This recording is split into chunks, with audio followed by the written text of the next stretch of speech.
Hello, adventurer. It's good to see you. You have made it to the morning grind. Welcome, welcome. It's the live stream at the beginning of the Geekverse, where we talk about all types of topics in geekdom, gaming, and fantasy, with an emphasis on being constructive and creating the things that we want to exist in the world. It's all on the grind, Sizemore. Can't be too fine, can't be too coarse. That's exactly right. There are a lot of adventures to be had today. Dungeons to explore and monsters to slay, and who knows what a random encounter might send our way. That's why we have to prepare, so settle in now for the morning grind with your favorite beverage in hand. Tea? Or maybe something a little stronger. I've got a few bottles of the old Wynyard left. Whatever you want. Pull up a chair. Dude. If you're feeling fancy, how about a cappuccino? Or a frappuccino? Or how about an espresso? Just tea, thank you. Sounds good to me, Gandalf. Whatever you want. I'm just glad you're here. Everyone is welcome. You can just watch if you want. You don't have to worship anything you don't want to worship. Thank you, Mike.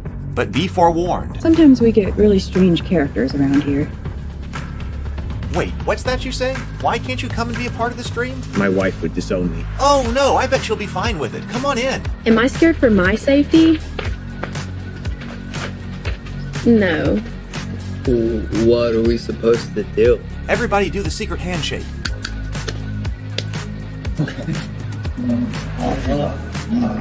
Secret cultist handshake. Oh, now do wizards who love each other. This, my friend, is a science. I still don't have gifts, but it's fine. It's all on the grind, son. Can't be too fine, can't be too coarse. Dude, this would be a sick place to bring the band. Indeed it would be, Dave. It really would. I'm seeing more people coming in. Welcome, glad to have you here. Oh look, here's someone new. Is this the cultist meetup? Yes it is. Come to hang out? Please accept me. I have nothing else. Okay, we accept you. Everyone's welcome here. Brought some snacks. Well, that makes things even better. You want some coffee? I don't drink coffee. You sure? It's cultist coffee. What makes it cultist coffee? I'm a cultist and I'm drinking it. Oh. Then I'll have some. What exactly is going on here? I'm seeing more people coming in. Welcome. It's so great to have you. Oh, and look, here comes another stranger. Can we help you? Yes, fellow cultists. I could really use some food. Oh yeah? Welcome. We have donuts. Oh, it's me. I'm glad I'm here. I'm sure you have a few questions for me, though. What's your name? Who do you work for? What god do you worship? Great questions, Rob. I'm Steve King, and I worship Nyarlathotep. No, not really. I'm just Heath, and I won't be worshiping anything this morning. But I will be your host. Welcome to the office. We're going to have a great time. I've got my coffee ready, because now it's time for the morning grind. If you could become a fish, that would be amazing. Then I could command you with my mental fish powers. Hey, everybody. Oh, hey, there we go. Now I should have a microphone. Hey, good morning, everyone. Good to see you. Welcome back. I feel like it's been a little while. Oh, I'm already have to get some more water this morning. I see lots of people here. So good morning. I did send out an email blast this morning, so I took a little bit longer. It takes a long time to write the emails, and also a Kickstarter update so that people would know that we are going to be here this morning. And even if they can't join us right now, then they'll be able to come in and watch on replay. So we're going to be going over the Cultist RPG rules, because we're going to be working on some additions to it and adding some new sections in as we are going over the next few weeks. I meant to do some more live streaming last week, but we're going to do some live streaming this week. I spoke to Doug, and Doug said that he would be happy to come on and do a review of the Cultist Season 2. I asked Brianna if she would as well. She said yes. I'm trying to schedule the time between the two of them. Either going to be this Wednesday or the next Wednesday. We're going to do a watch party for the Cultists Season 2, as well as create some of these new sections in this RPG book. But we got to look at what sections we've got to finish and what is already done. So let's see. We got many people here this morning. Good morning, Better with Bacon. Good morning. We've got Doc Flamingo. Great to see you, Doc. You know, I saw that we had 29 people who joined the campaign already, which is fantastic. And I did put a link to the campaign in the description below. So that's where you can find it if you're not there already. Would love to have you, but I think that's great. 29 people who have come in so far. So I'm also going to be putting out specific posts about the different shirts and things like that, because I don't think people know that we have them. So, and I'm going to be working on that and scheduling that all week, as we go. So, Tomocrat, member for 17 months, excuse me. Doc Flamingo says, hope everyone's doing well today. I hope you're doing very well too, Doc. Great to see you here. Hi, Tomocrat. Hello. And Robert is here. Everybody's talking about Robert has an AI update. I saw I saw something about, I don't know who it was that released something like a 3D world generator that was like, text to 3D world. And I hadn't even had time to look at it, but I just saw that go by on Reddit. Some company, I don't know how good it is or how extensive it is, but you knew that was coming. So here it is in at least some capacity. Robert's been working on an AI game here and says, AI game update, interactive combat targeting functional, needs to set up polling to prevent browser timeouts that occur on firewalls. Now you can get up, make lunch, and continue playing mid-round. Well, very cool. We've taken a look at what he's been building on the show from time to time.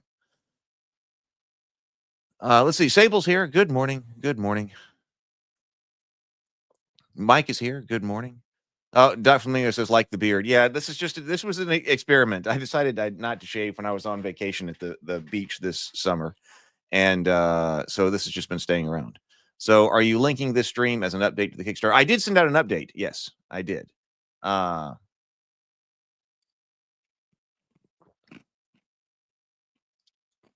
The email mentioned the dice drawing from last stream. Uh-oh. But yes, I did post an update. That was the other thing. I went over and I copied this as an update to the stream, so that people should be coming in from the Kickstarter. So I want to be sure of that. So it went out to email, and it also went out as a Kickstarter update. Oh, Mike gifted some memberships. Oh, thank you, Mike. Mike gifted memberships. Let's see. The Cigar Gangster, Terrace, and Jonas Devlin, Alvin Helms, and Eric Poppleton, excuse me, just received memberships. Thank you very much for that gift, Mike. Thank you very much. Thank you. Yes, Mike says, hope the new members will reach new people to join us for the grind. Hopefully they will. If you're watching, please say hello in the comments to us. Let's see. Oh, Better with Bacon says, I always forget to use these monthly member chats. Thank you for the reminder, Doc Flamingo. Member for 29 months, Better with Bacon. I don't know. I'm pretty happy this morning. I'm feeling pretty good this morning. See, we're just talking about what was happening here. Oh, I'm not going to do the drawing. I have not sent out an email specifically either about the Cthulhu ABCs. So I might do that tomorrow. I mean, I need to do it tomorrow. All right. I mean, I could do it this afternoon too. But we need to draw for a Cthulhu. We're talking about the drawing. We need to draw for the Cthulhu ABCs. But I have not even sent that out yet. I had sent all of the emails out and was focused on the RPG. So the next time we do a live stream, I didn't really want to send out a email about, hey, to new people about like, hey, on a Sunday morning. So maybe tomorrow, this afternoon, tomorrow, something like that. We do have one more thing we've got to draw for, and that is the Cthulhu's ABCs. Probably work, so some type of stream Wednesday evening. We'll do the Wednesday morning stream as well. Probably working on one of the things we need to work on for the RPG Wednesday morning. And then Wednesday night, we'll figure out some type of either a watch party or a conversation with Doug and Brianna. We really need to do the watch party before we have the conversation with Brianna and Doug, I think. So, all right, that's what's going on. We need to breathe and sip, and then I'm already going to have to refill my water. Hey, Brett, good morning. Great to see you. I had a banner up here, so this should work, especially now my face is out of the way. So the Cthulhu's RPG and Cthulhu's ABCs are on the Kickstarter now. We're reviewing the rules. I don't really need two nows. Welcome to the rules review. And then I just put down here as a reminder, click the link in the description to join the campaign so people know if they're coming by. We are live, and the link is in. I put it in the comments, but you can find it right in the description. Hey, BGD, good morning. Good morning. Man, fantastic crew this morning. All right, let's breathe and sip. I've got my fish do not drink tea coffee mug. So let's breathe and sip. 2 deep breaths, complete inhales. I always say that backwards. Deep inhales, complete exhales, and then take a sip of your favorite beverage. I have ice water this morning. So let's breathe.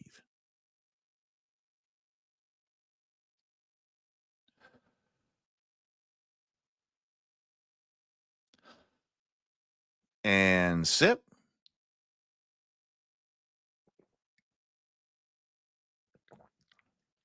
Mike's getting his in too. Member for 12 months. Thank you, Mike. Okay, let's go in here. Tomocrat's going in. Okay, grab your drink. Let's go. 25 months for Tomocrat. Tomocrat's been around here for a long time. All right, so I already have this game in design. So the book is already in design. It's not 100% complete yet, but that's one of the things that will allow us to. We're gonna be working in design for the sections that we add, and then that way it's already laid out, and then we can get a proof made of it basically as soon as the campaign ends, and that'll be very fun to have, and be the culmination of a long a year of work, something like that. Now, we didn't work on it for the solid year, so we've also done a lot of Rabbithania stuff. But we worked on this for quite a while. So the Cultists, a comedy RPG, a comedy role-playing game created by Heath Robinson. Got the Ravenkeep logo down here. So based on the Cultist web series, created and produced by Heath Robinson and directed by Brianna De Silva. And then we also made sure to credit Craig Campbell for allowing him to use his rules as a base. Remember, he created Low Stakes. So the game rules based on Low Stakes, an RPG by Craig Campbell and published by Nerdburger Games. A very special thank you goes out to him for graciously allowing this adaptation. So he was the first one, and we reviewed his game on the Morning Grind live stream, Low Stakes. It was a mockumentary about, it was supposed to be like What We Do in the Shadows, like inspired by that kind of show, which was perfect for the Cultists. And so we did this adaptation. But as always, adaptations like this, any kind of project like this kind of grows in scope. So here we are. Let's see. So written and designed by Heath Robinson, edited by James Bacon, cover artwork, Adam M. Botsford, graphic design and layout assistance, Brianna De Silva, character portrait art by Ashaya. And then we're going to play test it right here. And so all the play testers are going to have their names inserted. But we do have special thanks to everyone in the Morning Grind live stream. So a lot of you should be in here on the Morning Grind development of the RPG.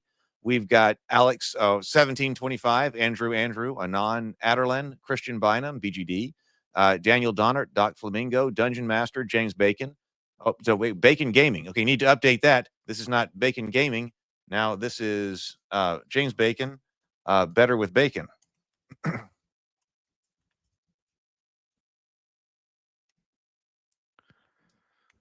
Make sure everybody's name's correct. Are we missing? If we're missing anybody, also we need to make sure that everybody's in here. Lynn Spitz, Micah R. Maloney, Mike M. and credited the way they want to be, Nathaniel Binge, Tales and Travels, LLC, PH Arbex. You know, I have not heard back from PH. I've got the addresses of the people who had won the dice, and I've got a lot of shipping I have to do tomorrow. This is Sunday here as I'm recording. So I'll pack stuff up, and then tomorrow I'm going to ship stuff out. But as of this moment, I have not heard back from PH to see if PH did happen to be the grand prize winner. We're going to see. Robert Romano, RPG Exile, Sable Phoenix, the Titter Pig Rancher, Tomocrat, and Zabzuzane, which is Zero the Blade.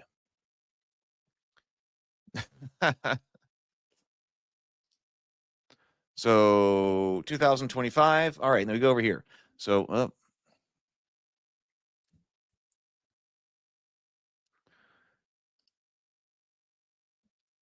I figured out how to use the contents the table of contents. I noticed that things aren't at the end aren't completely lined up, but I figured out how to use the table of contents in InDesign. So I kind of like how we're structured here.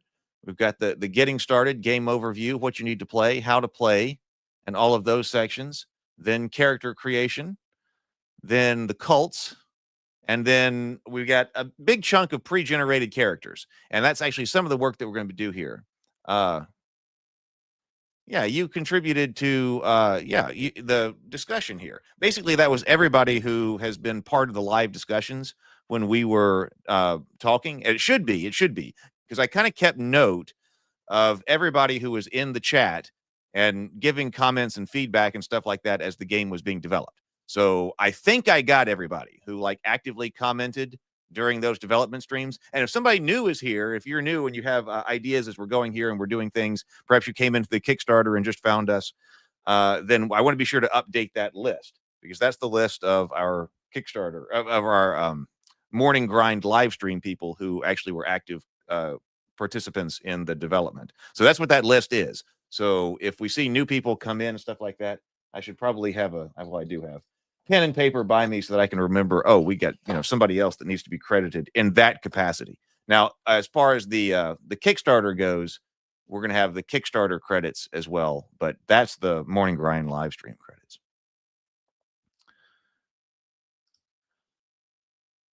So pre-generated characters, we've got a couple of ones to build over the next couple of weeks, because we've got one of Acantha, but the way this game goes is you combine one of the cults with one of the narrative roles, and the narrative roles are things like the caretaker, the conflicted, the critic, the dandy, the elder goth, the lackey, maverick, the metachronism, etc.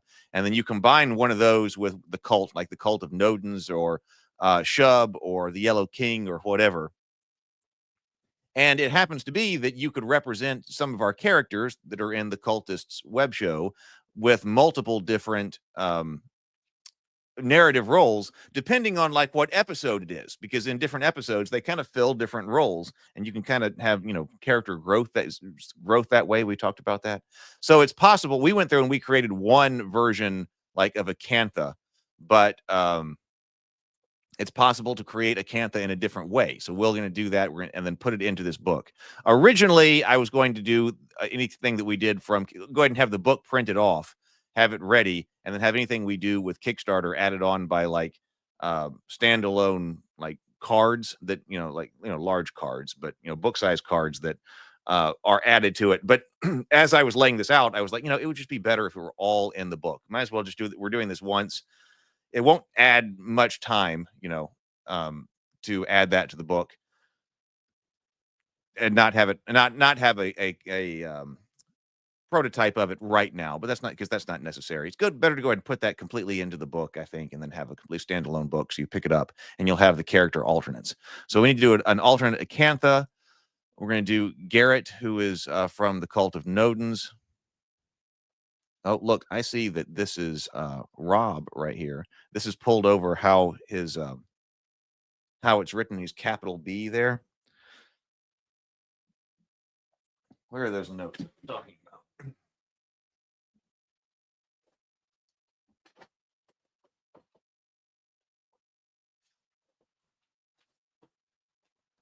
Here we go. Rob, character sheet, capital B.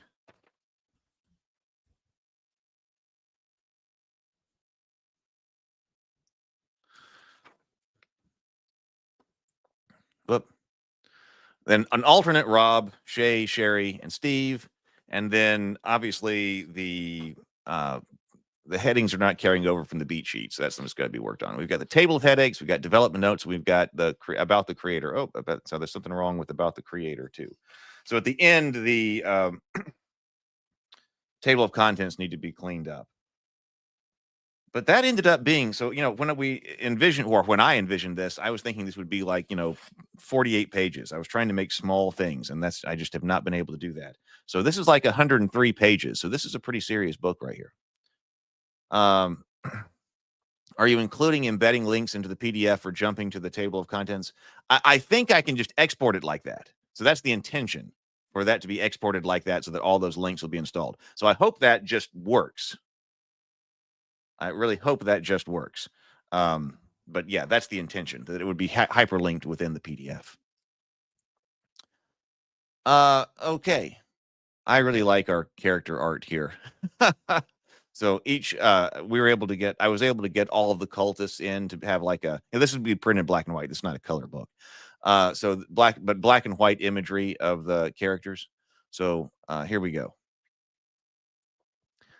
Chapter 1, getting started. Welcome, fellow cultist. Come right in. You don't have to worship anything you don't want to. You can just watch if you want, but it'll be a lot more fun if you get involved. Within this section, you will find a basic overview of the Cultist role-playing game, the Cultist RPG, and what you need to start playing.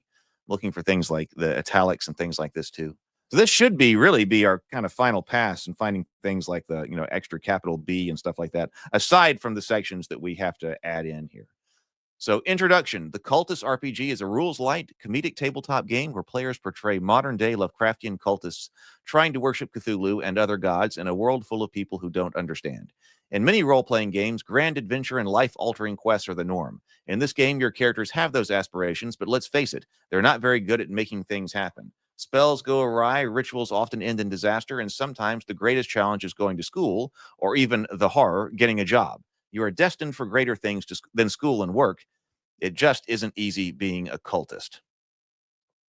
So inspired by the web series The Cultist, the game invites you into the space between the mundane and the mystical. In the Cultist RPG, you'll live the misadventures of Mike, Rob, Ben, Dave, and the rest of the gang as they try to awaken eldritch horrors. So don your robe, ready your broom or trident, and step into the world of the hilariously occult. I like that intro. Game overview.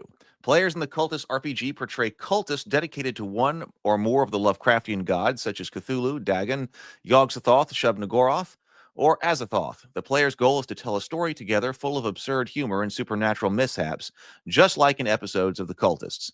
To play the game, players will describe their characters' actions and speak their dialogue aloud. The core of this game is improvisation and cooperation, but you will also be rolling dice. Dice are used to determine whether or not characters succeed or fail at certain tasks, especially when they are not so good at what they are trying to do. Players will also roll dice when they are trying to gain sway over their fellow cultists by influencing them to do things that they might not otherwise want to do. The dice results will either indicate the character has had amazing success, propel the narrative forward in a new way, or introduce an interesting new complication the character must deal with as they try to achieve their usually unspeakably horrible goals. Just like in the Cultist web series, players can enact asides to a fictitious camera crew documenting their antics. The asides allow players either to earn bonuses for their own characters or inject new twists into the lives of others with the potential to unleash further comedic chaos.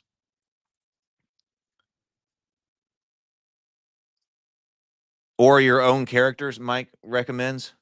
So let's see.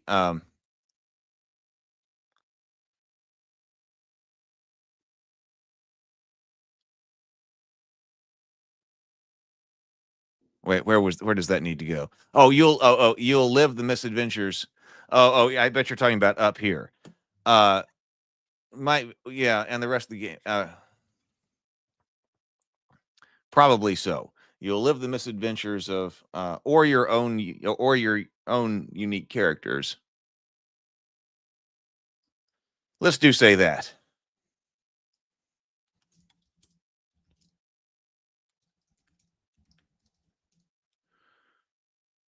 You'll live the adventures of Mike, Rob, Ben, Dave. You'll live the adventures of Mike, Rob, Ben, Dave, or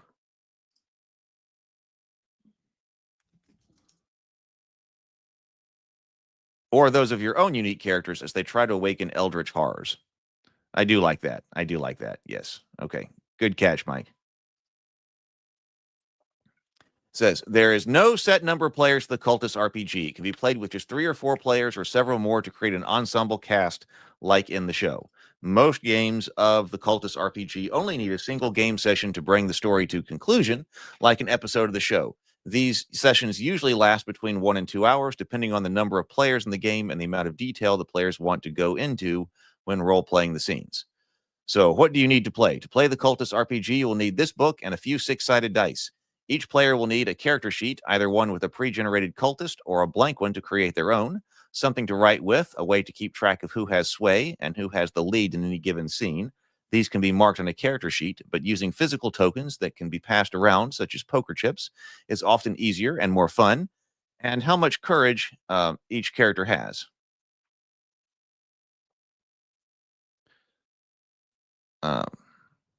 A way to keep track of who has sway and who has the lead in any sense.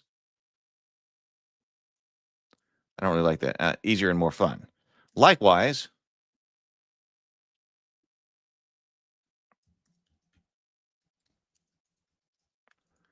a way to track how much courage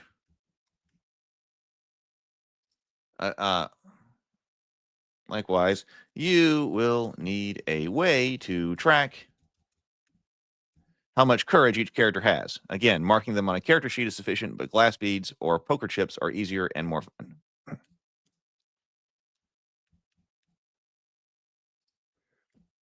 Get rid of the parenthetical.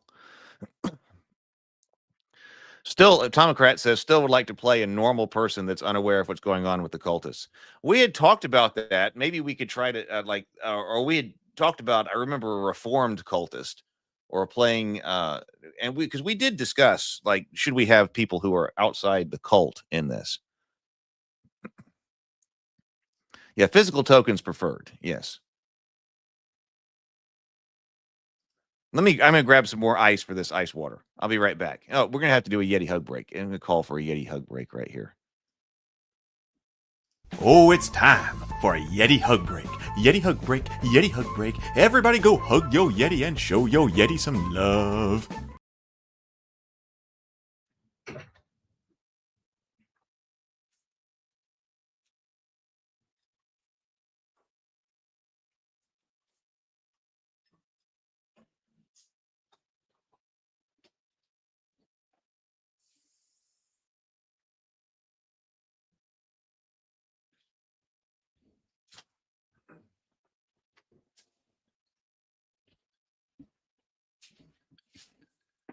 All right, Yeti, Yeti, Yeti, Yeti, Yeti.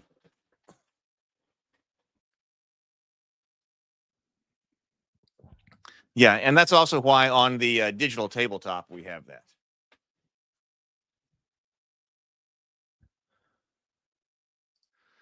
You could play the little sister's always complaining to the parents that she's next on the sacrifice list, or the one of the older brother. Yeah, either one of those. Well, we can go back and revisit the idea about having a non-cultist in here. I remember we had talked about the reformed cultist. We had talked about the reformed cultist. And then I know there was a discussion on whether or not there should be somebody mundane in here. We may have added notes about that in here. Hey, Andrew. Good morning. Good morning. The group will also need a copy of one of the beat sheets found in the back of this book. Beat sheets supply ideas and offer suggested story structures for the game, providing guidance on how to produce further types of stories, like trying to steal spell components from the local butcher shop. However, more experienced groups may choose to play without a beat sheet, making up everything in a completely free-form way as they go. There's Rob. Chapter 2, How to Play. The core of the Cultists RPG is a free-form role-playing. The core of the Cultists RPG is free-form role-playing. Each player assumes the role of a character and then decides what they will do and say as they deal with the player characters, as they deal with other player characters, non-player characters, and the situations they become involved in. The comedy comes from the absurdity of the character's ineptitude, endeavoring to interact with the modern world as believers in the genuine existence of the Lovecraftian old gods. Let me say that sentence again. Was that right? The comedy comes from the absurdity of the character's ineptitude, endeavoring, I think I need a comma here. Ineptitude, comma. Endeavoring to interact with the modern world as believers in the genuine existence of the Lovecraftian old gods. Did I write that sentence? Comes from the absurdity of the character's ineptitude as they endeavor to interact with the modern world as believers in the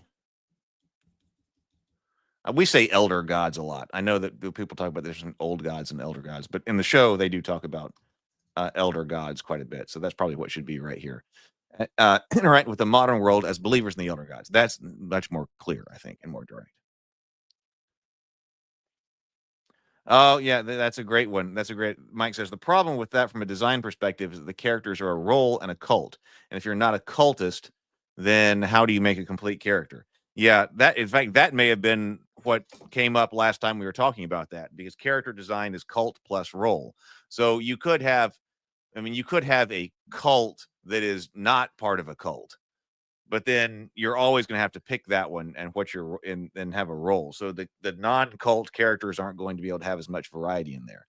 That's probably actually exactly what the situation is. And what it came down to. That's exactly right. Okay, so the comedy comes from the absurdity of the characters' ineptitude as they endeavor to interact with the modern world as believers in the elder gods. At its core, the game is a lot like an improv show. As the players improvise at the table, they will develop their own characters, but they can also help develop the characters of other players by putting them in the spotlight. So that's develop, not create. They will I would say their characters will grow. As the players improvise the table, their characters will grow and change, but they can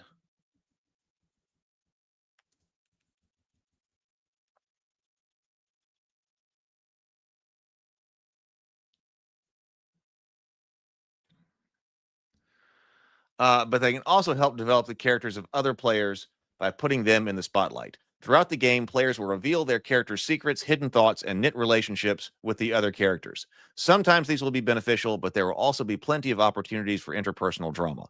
All of the actions taken by the player characters will ultimately move the story forward as they get closer to resolving the game's central conflict. The player character's actions should be undertaken with the intention of resolving the game's underlying problem, but players can and should provide humor through their interactions. Well, when I read that the first time, develop your own character, I thought that was character creation. But what we were trying to get across in that sentence by saying develop was, growth and change.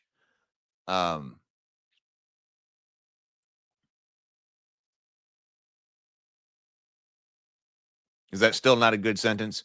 Like Andrew was saying here. Grow in price, size. Well, I mean, don't you have like personal growth? So does develop still work better there? As players improvise the table,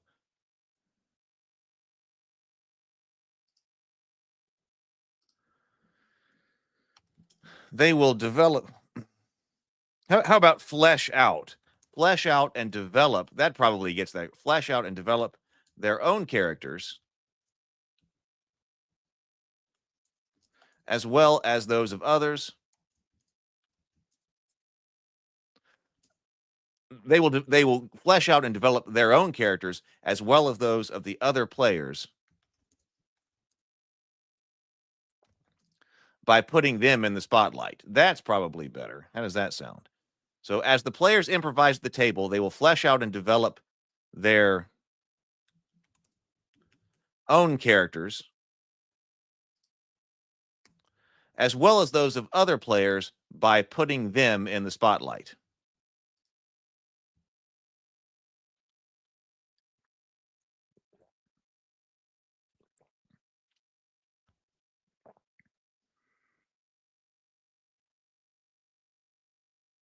I did.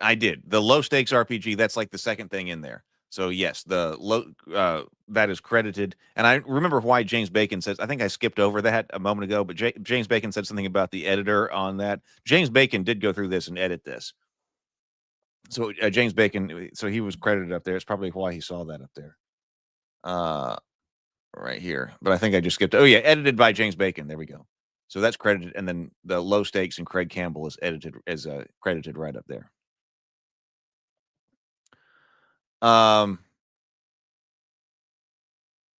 Okay. Flesh out is good.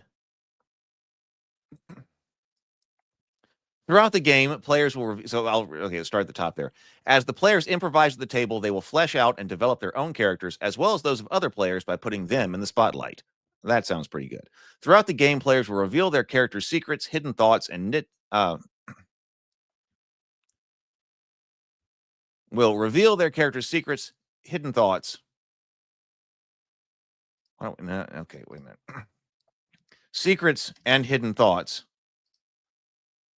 as well as that's the way it should be. Throughout the game, players will reveal their characters' secrets and hidden thoughts, as well as knit relationships with the other characters. Sometimes these will be beneficial, but there will also be plenty of opportunities for interpersonal drama.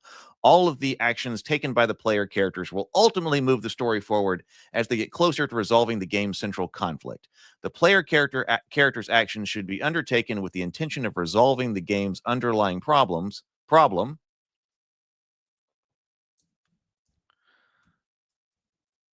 But players can and should provide humor through their interactions. Because of its roots in improv, the Cultist RPG shares its core principles. The contributions of other players should be integrated in the story. The contributions of other players should be integrated into the story. When a player adds an element to the game, the other player should embrace it. Players are not permitted to negate or cancel something other than another player has declared. For instance, if one player says their character walks into the scene with a dog, another player cannot decide it's not there, actually a cat, a leopard, or a baby eldritch horror. Often players, as their characters, may ask other players questions, propose courses of actions, or add relevant elements to character backstories. When this happens, the other player should generally agree with what has been proposed and then add their own additional elements. This is often called the yes and rule of improv. Agree and extend what is being offered to develop the narrative and the humor. Players with a high degree of trust in one another may sometimes deny something offered by another player, but in those cases, the no but rule should be applied. Even though the player is negating a suggestion by another, the denying player must offer a new and viable alternative, the but, that keeps the focus on the story and the narrative moving.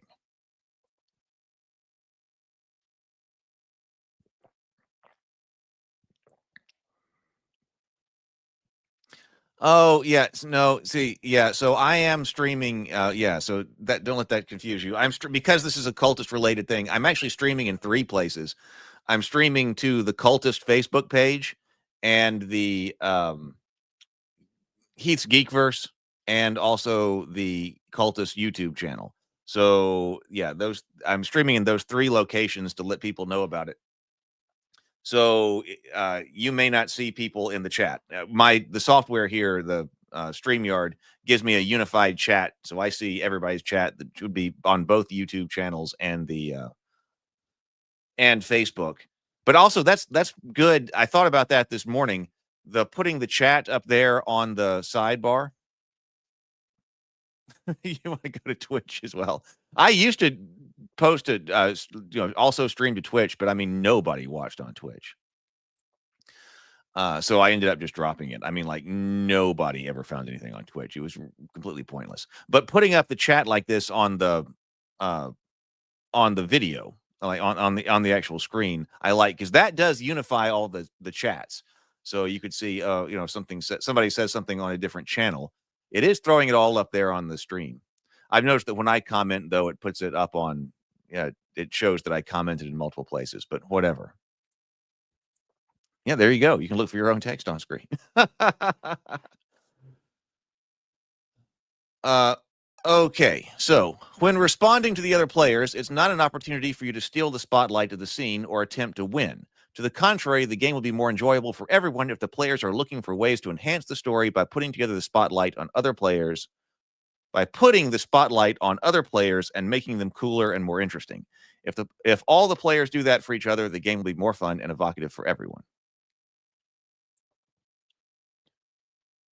The structure of story and scenes. While some advanced groups might choose to improv an entire game, the Cultist RPG features a number of plot guides called beat sheets found in the back of this book. So this should link to page 83. And I believe, so this is a hot link. So in in Illustrator. It's not in InDesign. It's not letting me go. But that's a hot link. All of my page references, I figured out how to do the hot linking. I'll probably have to remember how to do it again. But that way, that's going to a heading that should stay consistent throughout, even if the layout changes. And I think that when that PDF is exported, then that will be linked as well. So the internal page links, that took quite a bit of time, but that is taken care of, I believe. That provide a framework for the improvisational nature of the game. The beat sheets provide suggested scenes that will advance the story and move the game forward until its conclusion. Use the following steps to set up the scenes and tell the story. So, beginning the game. Players should mutually agree on a story to play and then turn to its beat sheet. Then,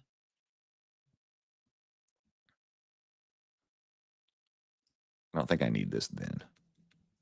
Players should mutually agree on a story to play and turn to its beat sheet. Then, they should roll on the beat sheet's crisis table to specify one or more of the details of the story being played. Next, roll a die on the opening list to establish which will be the first scene played. There may be some other key details the players will need to mutually agree upon before the scene begins. Remember, the beat sheets are there to help facilitate your story at the table. If the group ends up with a roll they do not find inspiring, go ahead and re-roll or simply select a mutually agreeable crisis and/or opening. Do what's necessary to get the game started in the best possible way. So, example, the players decide stolen item sounds like a fun game to play and turn to its beat sheet. First, the players must determine what exactly has been stolen by rolling on the crisis table.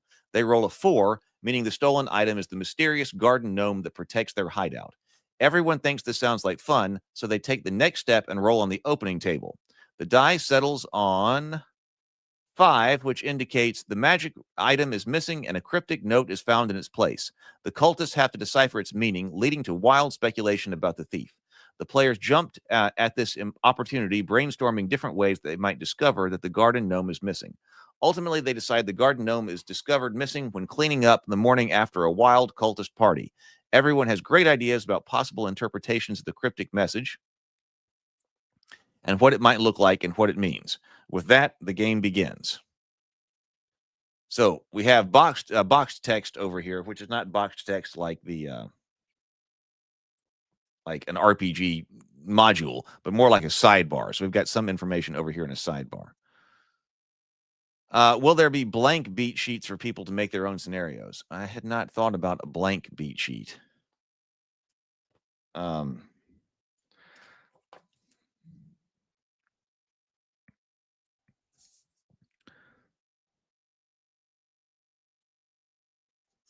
I hadn't thought about that. I don't know if that's something people would want or not. Now, of course, you don't have to create a new beat sheet to create a scenario. You can create it more traditionally, like with an RPG. But maybe I could add that in there. What do other people think about that?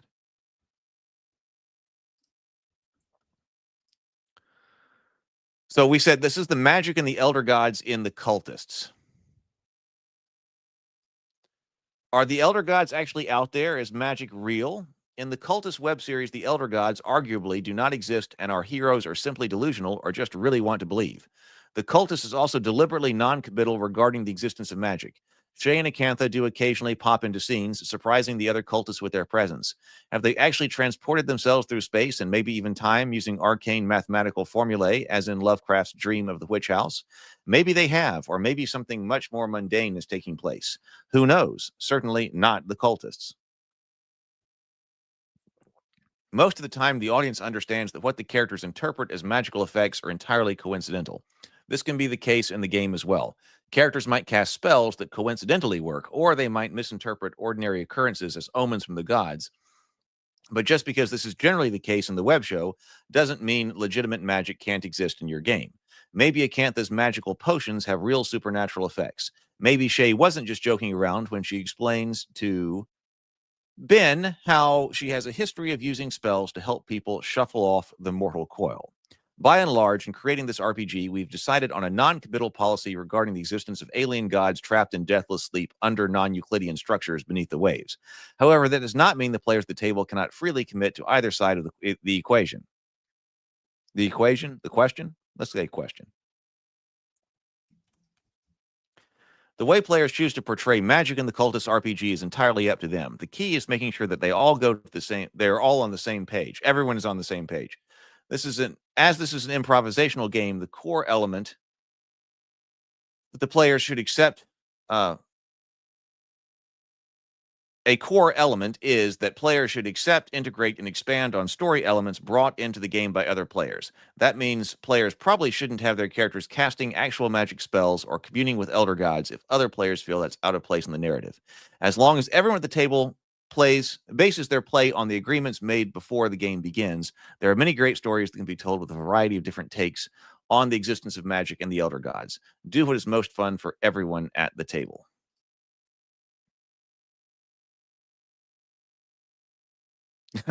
Not quite used to Mirror University yet. Tom is also for the blank sheets. But that shouldn't be too hard to include. I've got that on the note over here. Yeah, I like that sidebar too. That that's really important, I think.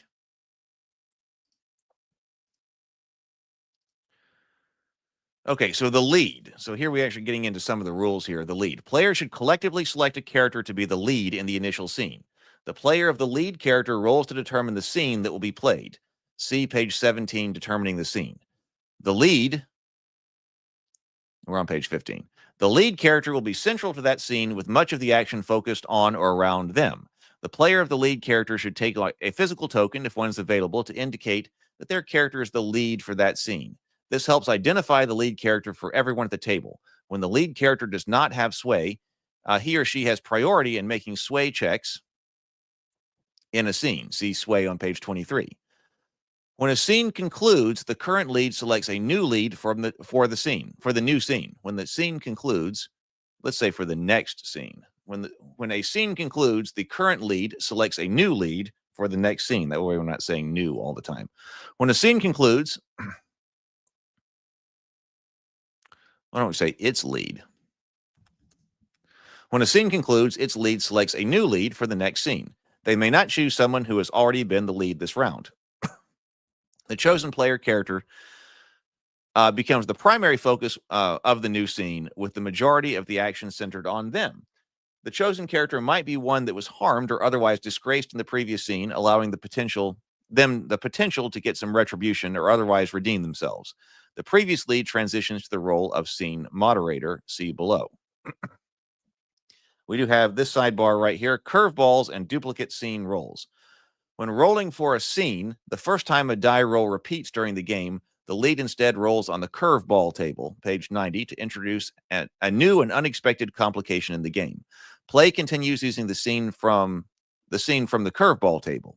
Alternatively, if the players prefer, the lead may outright choose a scene from the curveball table. If doubles are rolled again on the scene table, if a duplicate is rolled again.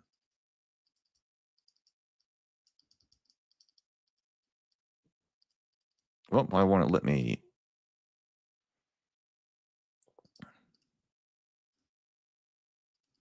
There we go. If a duplicate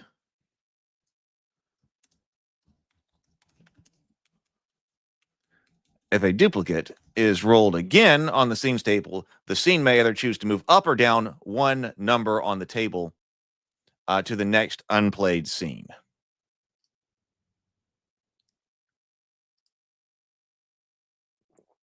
All right, back to the lead. The lead passes around the table in this way until everyone has had a turn. Once every player has been the lead, the round is complete. Once a new round begins, the previous lead may choose any player as the new lead and play continues. Everyone does not need to get an equal number of turns as the lead during the game.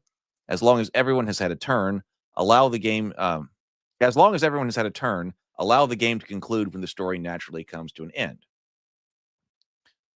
Okay, establishing the scene moderator. A player whose character is not in the scene should portray any of the scene's non-player characters, NPCs, which are like extras.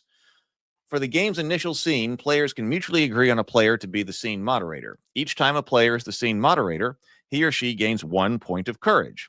After the first scene, the scene moderator's character's involvement should be limited in the scene because he or she has just had the spotlight. Determine the scene. After the initial scene, the new lead is in charge of selecting the new scene and setting. To select the scene, the lead rolls 2 6-sided dice, sums them, and consults the beat sheet scene list. Alternatively, the lead may simply select a scene from the list or make up an entirely original scene. The beat sheet provides a structure to the progression of the scenes, but the scene recommendations are general enough to provide plenty of opportunities for the lead to customize it to their character's strengths, an opportunity that should be taken advantage of. They can specify where the scene takes place, as well as any non-player characters, important props, or set dressings that might be present when the scene begins. The lead should always attempt to devise a scene in such a way as to highlight their own abilities. This should be used especially to set themselves up to make sway checks, page 25. Don't take too long. Be spontaneous and go with your instincts and get the scene started. Example: after playing out the opening scene where the cultists are recovering the morning after a massive yard party, only to discover their garden gnome is missing with a cryptic note left in its place, the next lead rolls on the scenes table of the stolen items beat sheet and rolls a 1 and a 6 for a total of 7. Consulting the table, the next scene to be played is the cultists perform a ritual to track the item's location. This makes total sense to the players because, of course, the cultists have a special ritual to track their sacred garden gnome. The players improv a scene where they perform a ridiculous ritual in an attempt to contact the garden gnome so it can communicate its location telepathically. Whether through actual magic or coincidence, the cultists believe the garden gnome has sent them a clue as to its location, something to do with brackish water. There is... Well, what I did is I put a rules... did I put that in this right here? Because I made one of those. Okay, so what Mike is asking is... sorry to add to the list of things. Will there be a rules cheat sheet in the book? Something to help everyone recall the rules of the game during play. I have made one of those, and I put them on the back of the character sheets. Now, the question is, did I put that in the book? And I'm not sure. But it already exists. So that already exists. And if it's not already, then put rules review sheets or rules cheat sheets. That's another good one, Mike. I didn't recall seeing that had an entry on the table of contents, but it's already been made and exists, so it needs to be on there. It needs to be in the book. Maybe the last page or something like that. I don't have a way to, I don't know, like, it doesn't make sense. That was when I was trying to print out character sheets. I mean, you could do that as a separate PDF. I don't think in the book itself, when it's bound, you'd want there to be that, like, on the back of every single character sheet. But it could be printed out. You just need one of them that can be printed out.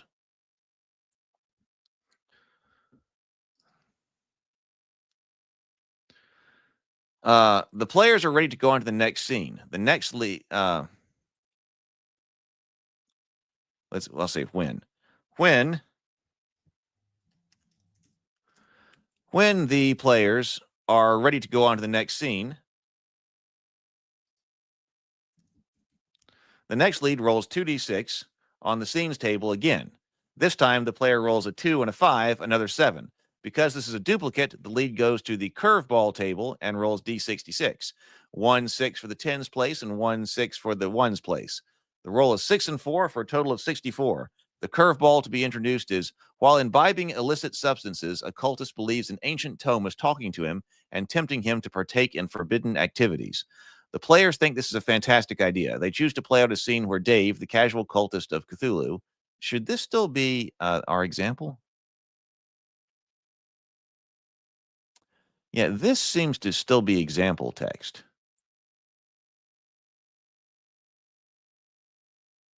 Example paragraph. Okay. Oh, but why is that bold?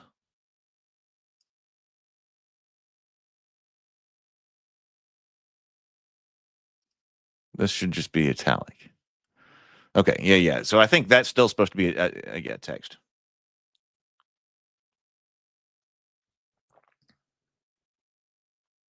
When the players are ready to go on to the next scene, the next lead rolls 2d6 on the scenes table again. This time, the player rolls a 2 and a 5, another 7. Because this is a duplicate, the lead goes to the curveball table and rolls d66.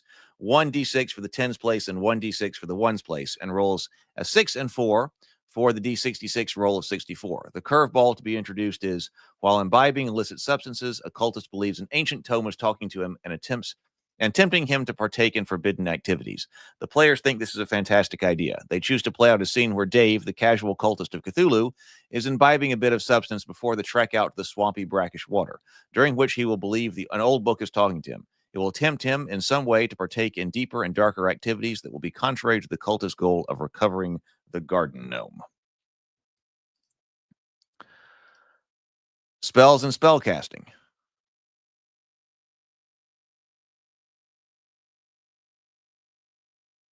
I think this is supposed to be another boxed text. Spells and spellcasting. This should be boxed text heading. And this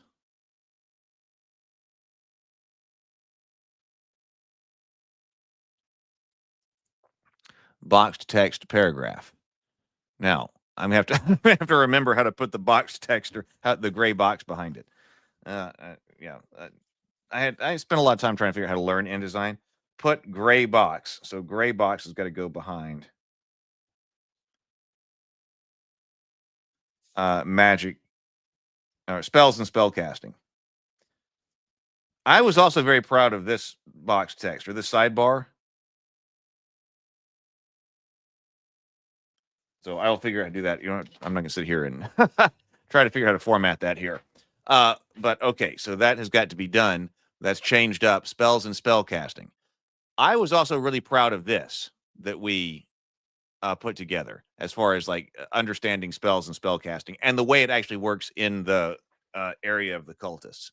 Regardless of whether or not magic and the elder gods actually exist, see Magic and the Elder Gods in the cultist page 14. Ritualistic spellcasting plays an important part in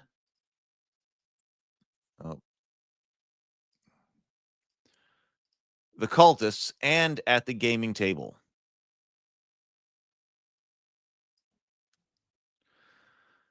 Much of the story in the cultists revolves around and is driven by attempts to cast spells. For instance, episode 2 of the first season, The Trouble with Necromancy, opens with Mike trying to ritualistically commune with Yog-Sothoth with table salt. It ends with him and Rob using an ancient ritual to attempt to raise the dead. The story arc of the second half of the first season is driven by the cultists' attempt to summon Cthulhu because they think he will be a valuable ally in their fight against the cultists of the Yellow King.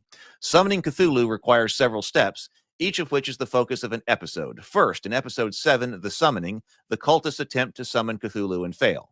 They determine what might be the cause of the failure and conduct 2 other rituals to attract Cthulhu's attention before they can attempt a second summoning.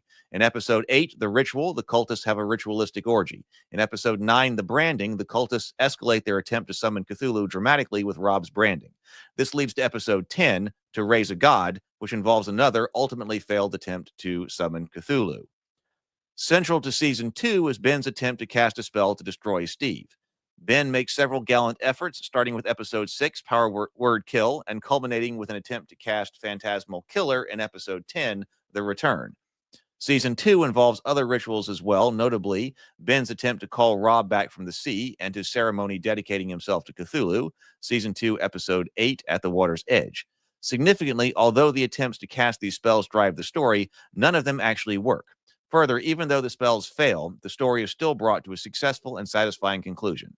For instance, even though the cultists failed to summon Cthulhu at the end of season 1, the failed summoning still facilitates the conclusion of the story and Ben's narrative arc. Regardless of the effectiveness of the spells in the game, spell casting should be present, but even then it shouldn't be easy. There are a number of different elements that spell casting might require. PH was actually very instrumental in making a suggestion of a particular type of game that he thought had spell casting that the cultists should be based on. And this was what came from it. So pH was very instrumental right here. Players should use these elements to make spellcasting difficult and add complications and humor to the game. Generally, the greater the magical effort the cultists are trying to produce, the more difficult it should be. However, there's also plenty of comedic absurdity in the cultists trying to do something that could be easily accomplished through ordinary means, but instead are trying to use an elaborate magical ritual. When trying to develop the techniques necessary to cast a spell, consider the following. 1. Spell items or components. Spells may require components ranging from the mundane and ordinary to the seasonal or even the very limited edition. A spell might require not just any coffee, but a pumpkin spice latte, usually only available in the fall months, but the scene is currently set in the middle of summer. Although potato chips are easy to acquire year-round, the specific flavor might be out of stock. Spells that target another character may require a personal object of theirs to be the focus of the spell. This might be a piece of clothing or something more personal like their toothbrush. Obtaining this item could be a story arc to itself. Ritual casting methods. Spells in the cultists are often not inconspicuous. Casting a spell usually requires dancing, chanting, grunting, bizarre gestures, and even extravagant clothing. Casting such a spell will draw the attention of the mundane world. These spells are hardly instantaneous either. Rituals could go on for several minutes or several hours. That was it. That was Barbarians of Lemuria. So this was inspired by Barbarians of Lemuria at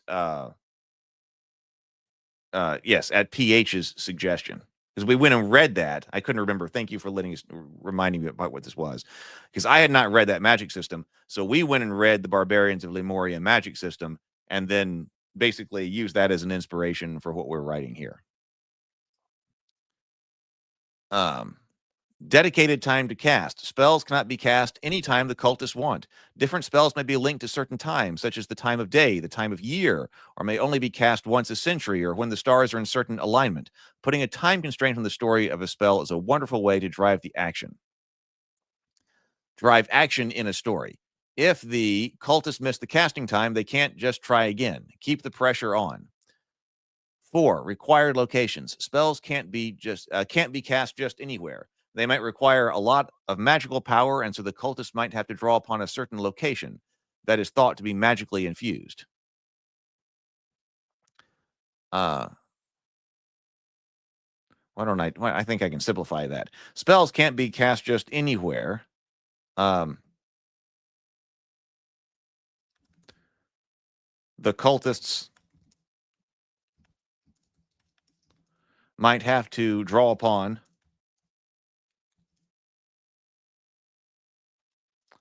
a certain location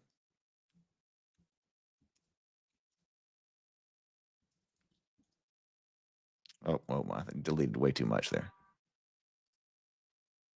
The cultists might have to draw upon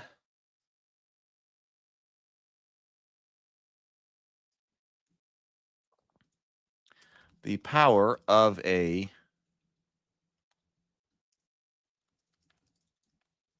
location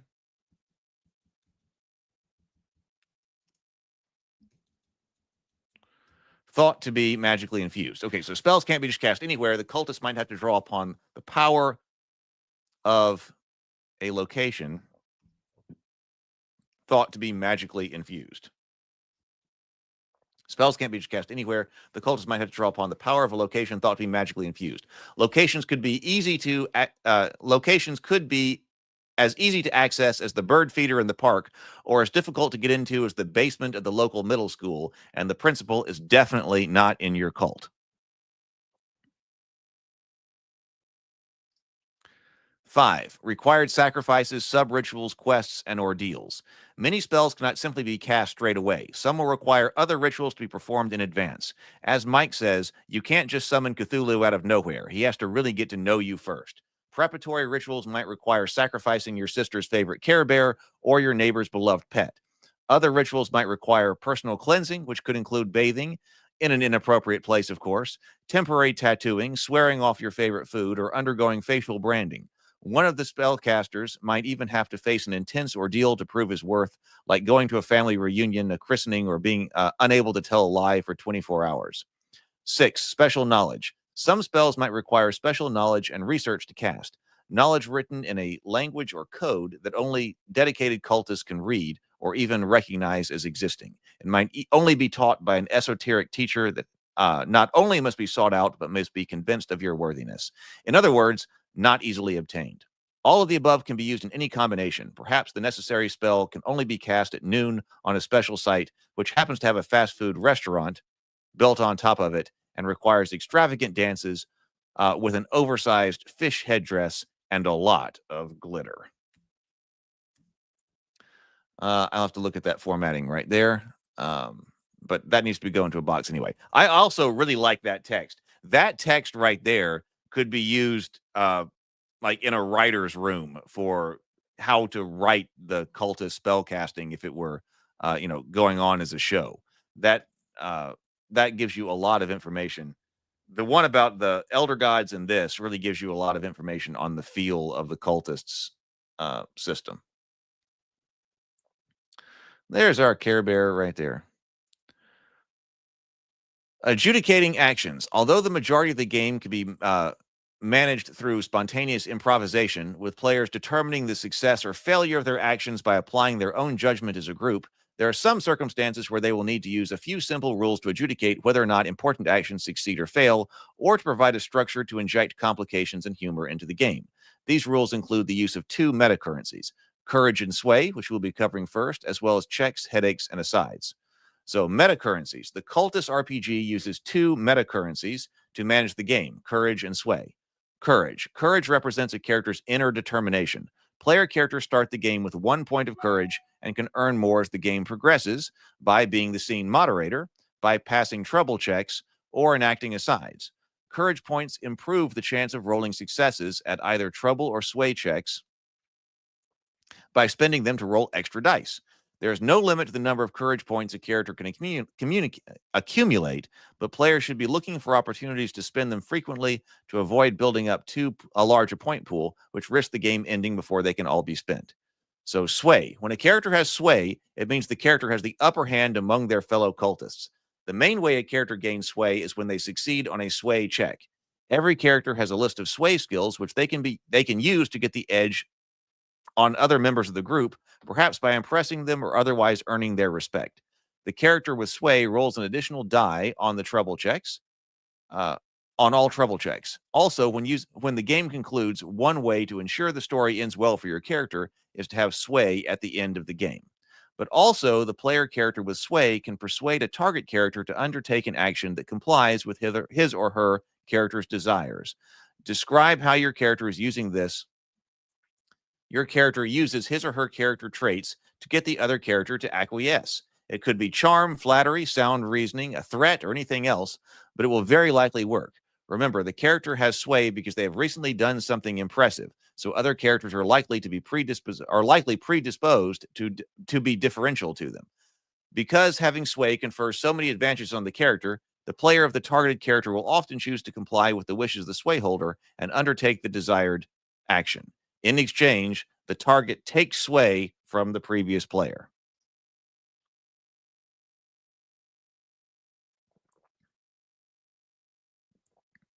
It could be. Yeah, Mike says that text could also be used for other games' ritual needs. It totally could be. I think we have really captured the feel in a lot of that. I'm very proud of all that. Oh, look, it's the fish. Alternatively, in rare instances,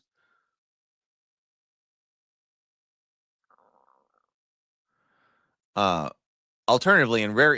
player of the target character may not want to comply with the request of the sway holder, perhaps for narrative role-playing reasons. In this case, the target may describe how he or she avoids doing what the sway holder wants, possibly through trickery, manipulation, stubbornness, or any other means. The sway holder is rebuffed, but retains sway for later use. Only one player can have sway at a time, and unlike with courage, characters cannot store sway. A character either has it or they do not. If another player gains sway, then it's lost by the player who had it. An easily identifiable token or other object should be used to indicate which current character has sway at the table, like a rubber fish, but can also be marked on the character sheet if no such object is handy. Let's go through checks right here. So checks. Most of the time when a player describes a decision their character takes, it's automatically successful. Other players react to it and the story moves forward. However, there are two circumstances where a player must roll dice to determine the success or failure of the action. This is called making a check. A player must make a check whenever 1, they attempt a task involving one of their troubles, or 2, their character attempts to gain sway with their fellow cultist by using one of their sway skills. A character may only attempt 1 check per scene, and only if it makes sense within the structure of the story being told. For example, the lackey has the sway skill, impress someone with your attention to detail and focus. But if that skill is not relevant to the scene, it cannot be used. Players are free to argue their case if they see some particular way the skill may indeed be relevant, but they should all mutually agree as to what the skills can be used, as to when the skills can be used, and when the checks can be made. Keep in mind that the game will be more fun if there's a bias for action and the characters are frequently allowed to at least try what they want to do. So to make a check, roll a single 6-sided die and see if it meets or exceeds a difficulty class DC. DCs for trouble checks are always 6. DCs for sway skill checks are always 5. If the die equals or exceeds the DC, the action was successful. Players may improve their character's chance of success in 2 ways. 1, for every point of courage spent, the player may roll an additional die. You may spend as many courage points as your character has in his or her reserve. 2, we don't talk about the reserve before. As your character has. And I think that's all we need to say. Has at the time. 2, the player with sway rolls an additional die on any trouble checks they make. When multiple dice are rolled on a check, at least 1 die must equal or exceed the DC of the check for the action to be successful. Anytime a check is failed, you must introduce a headache into the game. Thank you. I think so too. That's what I was going with, like the block prints. Since this is a black and white book, I thought that bold imagery like that would be really good. Players all begin with 1 point of courage. You get courage anytime after you serve as the scene moderator, and then if you conduct an aside. So serving as the scene moderator, you start with 1, and then when you do one of your asides. And we did have that up here.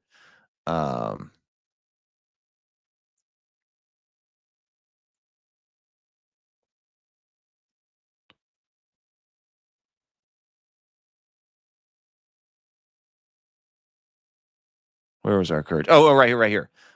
Courage. Characters start the game with 1 point of courage. Oh, and by passing trouble checks. So you start with 1, being the scene moderator, passing a trouble check, and enacting asides. There you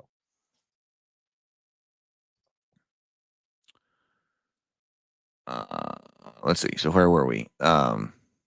Players with sway roll an additional die on any trouble check they make. When multiple dice are rolled, okay, at least 1 die must equal or exceed the DC. So trouble checks are made when a character wants to act against part of their nature that ordinarily makes life difficult for them. See page 35. Succeeding on a trouble check during the game is one way for the story to end well for your players. Players should try to craft a storyline that ends on a positive note for any character who passed a trouble check during the game. See concluding the story. Therefore, players may want to put their characters in situations where they must confront the troubling aspect of their lives and hopefully overcome them, possibly dedicating several saved courage points to the check. Trouble checks should only be made when there are clear stakes for the character regarding whether or not they will overcome the trouble. If there would be no significant consequence for giving in to the trouble, then no trouble check should be rolled.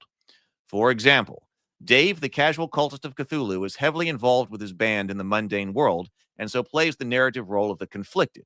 One of his troubles is resisting the temptations of the mundane world.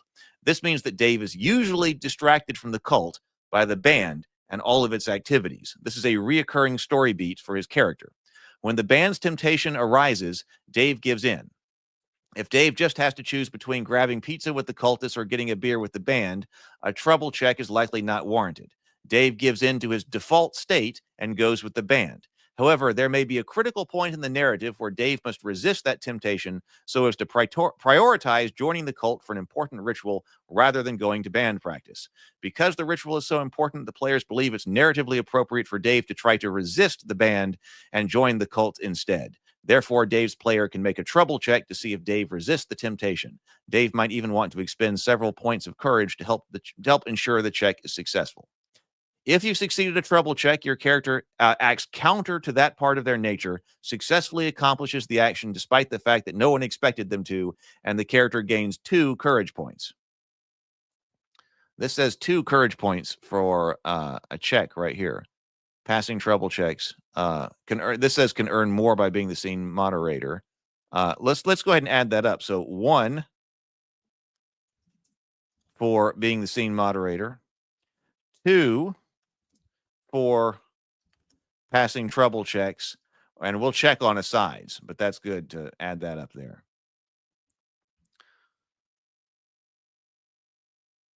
Sway checks. Sway checks are made when a player successfully sway checks are made when a player character wants to use one of his or her special sway skills to get a leg up on other cultists. Only one player can attempt a sway check in a scene. To be eligible to make one, the character must undertake a narrative action associated with a sway skill they possess. Rubber ducky, part of the Cult of the Yellow King, looks like. That would garner favorable attention to others from earning their respect. That would garner favorable attention from others or earn their respect, even if only temporarily. Sway skills do not necessarily have to be used against other player characters. Using them to solve a situation with a non-player character, but in a way that makes the other cultists take note, would also work. The lead has priority in making the scene's sway check. If he or she declines or is unable to make one due to the constraints of the narrative, or if the lead already has sway, the other players may mutually agree on another player to attempt the check. However, the scene moderator should only attempt a sway check if no other character is able to do so. If you can succeed at a sway check, your character gains sway among the cultists. The character who previously had sway loses it. If you fail, you must introduce a headache, see next section, into the game. So, headaches. A headache presents a fresh challenge, setback, or hurdle that adds complexity to the story, either for individual characters or the entire group of cultists. Players have the freedom to introduce complications into the game whenever they choose, but are obligated to do so when a check fails. The specifics of the headache is left to the discretion of the players who failed the check, but they may seek suggestions from fellow players if desired. The range of potential headaches is bound only by the player's creativity, though it's generally advisable for the headaches to start small and escalate in significance as the game unfolds. For ideas on potential headaches, players can refer to the headaches table at the end of the book, page 95. Now we go to asides, and I believe, yes, that asides can be 1 or 2 point of courage, so we need to add that up here. 1 or 2 points, or 1 or 2. 1 for being the scene moderator, 2 for passing trouble checks, or 1 or 2 for enacting asides, depending on its effect.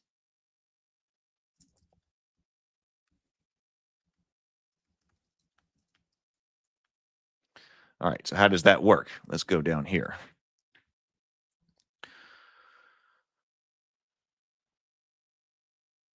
Asides. An aside is a moment where your character addresses an imaginary audience, providing additional insight into the ongoing narrative. Asides are intended to inject unpredictability into the story, challenging players to adapt. During any scene involving their character, players have the option to interpret the action and transition to an aside. During any scene involving the character, let me get something to drink here. Players have the option to interrupt the action and transition to an aside. There are 3 types of asides. 1, uncover a hidden truth. 2, hint at future events. Or 3, tease or jest at another character's expense. Players should incorporate revealed truths and foreshadowed events into the narrative. This allows a player making an aside to take a bit of control over the, let's say, story, so we don't say narrative again. If the aside results in adversity for your character, describe their failure or suffering and possibly new complications to deal with as a result. Your character gains 2 points of courage. So if you complicate your own life, you get 2 points of courage. If an aside adversely affects another character, introduce an applicable headache into the game. The character making the aside gets 1 point of courage. If you complicate somebody else's life, you get 1 point of courage. Once the aside concludes, resume the ongoing scene and continue gameplay. Each player may enact with only one type of aside per game. Oh, no. Each player may enact only one of each type of aside per game. You get to do one of each. You track which one you've done. Check off the aside type on your character sheet and proceed with your revelation. In games with numerous players or with shorter story durations, all players may not enact all 3 of their asides before the game ends. This is okay. Concluding the story. As the game progresses, there will come a point where the storyline seems near its resolution, signaling the game's impending conclusion. When this moment arrives, the player possessing sway may choose to initiate the conclusion of the story.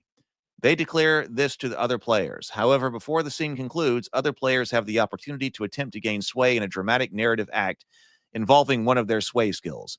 The group should agree on which player should make the last-ditch attempt. The challenger must make a sway skill check and is free to spend courage points if any are available.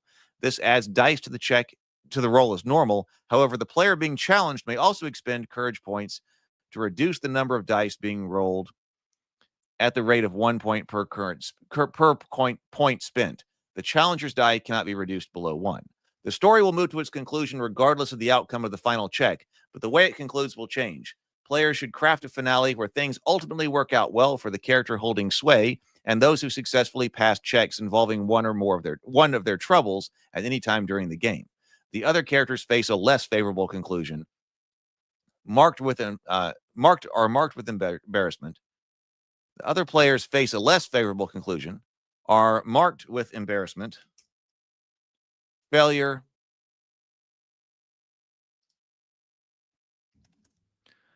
and some other adverse outcome. Favorable outcome or not, all players should have agency in determining the final outcome for their characters. Playing with a game master. This probably should not be boxed. So that's coming to the end. Okay, so character creation. I need to make sure that this is insert.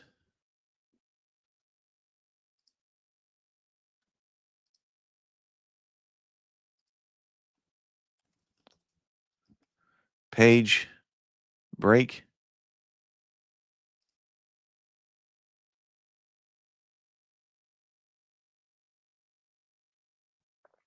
I'll have to get that worked out. Let's see here. Let's just finish this up and let's go to character creation, and then that will be where we conclude. So this says, playing with a game master. Even though the Cultists RPG is designed to be played without a game master, some groups may be more comfortable with having a player adjudicate the game in the style of a more traditional role-playing game. The Cultists RPG can accommodate this play style. Instead of having the lead rotate into the role of the scene moderator, one person may adopt the scene moderator role. The role of scene for the entire game. Rather than having a single cultist player character,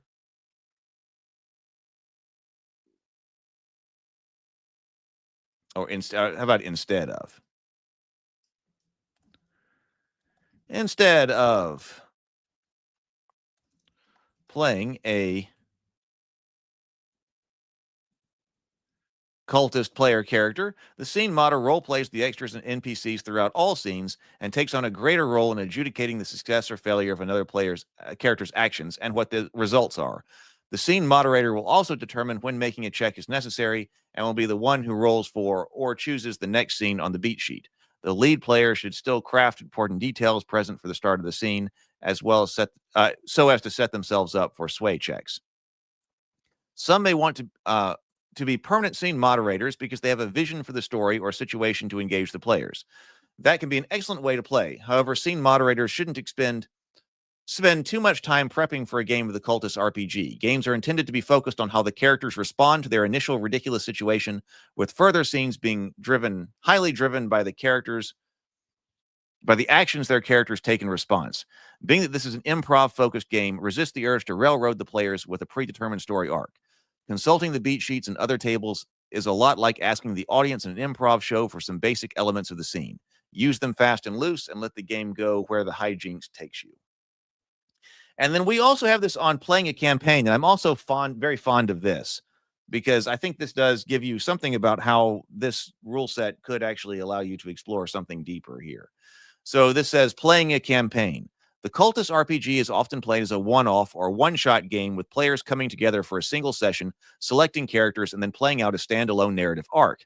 However, some groups may want to play the same character over the course of several games. This will allow them to not only more deeply develop their characters, but also weave a longer story, much in the same way multiple episodes of a web series can form a longer arc. The Cultist RPG does not include rules for standard character advancement. There are no character levels or skill proficiencies to speak of.